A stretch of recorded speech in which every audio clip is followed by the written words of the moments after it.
Hello, good day. So, our course is on public fiscal administration. So, this is a presentation, another introduction to public fiscal administration and peacebuilding. So, let me start with a question. Is the national budget merely an accounting document, a ledger of revenues and expenses, or is it a nation's most powerful statement of its priorities, its values, and its strategy for peace? So, think about that for a moment. Pag-isipan nyo yung tanong na ito. When the government allocates billions of pesos to defense versus education, to infrastructure in urban centers versus agricultural support in rural, conflict-affected areas, what is it telling us? So we will begin our journey to unpack this very question. We will treat public finance not as a dry, technical exercise, but as a dynamic and often contested process that can either fuel conflict or build lasting peace. So, at the end of our session, I hope you'll see the General Appropriations Act not just as a law, but as a potential peace agreement in itself. So, let's lay down our foundational concepts.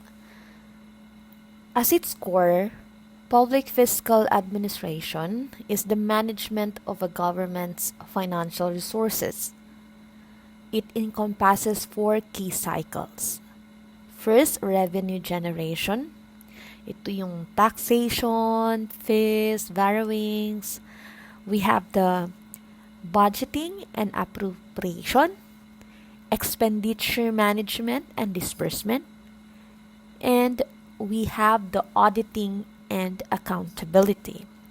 But for our purpose, we add a crucial fifth layer, the socio-political impact. How do these cycles affect society?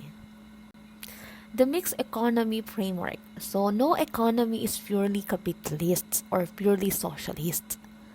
We live in a mixed economy. The market is efficient at many things, but it fails in certain areas. So think of public goods like national defense or clean air.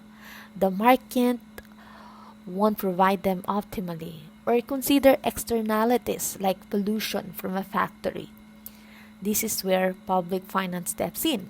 The government intervenes through its fiscal powers to correct these market failures and achieve societal goals.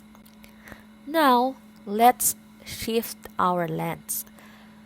For a developed country, public fiscal administration might be about optimizing efficiency. But for a less developed country or a post-conflict state like the Philippines has in certain regions, the challenges are fundamentally different.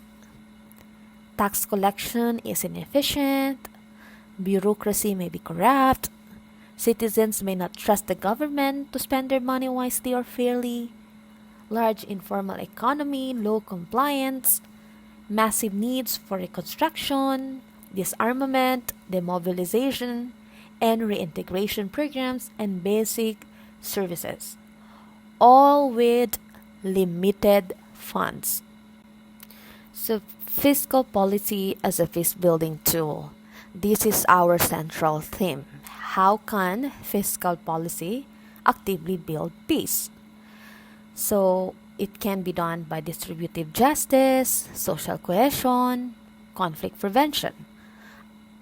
We have to allocate resources to marginalized regions and sectors to address historical grievances.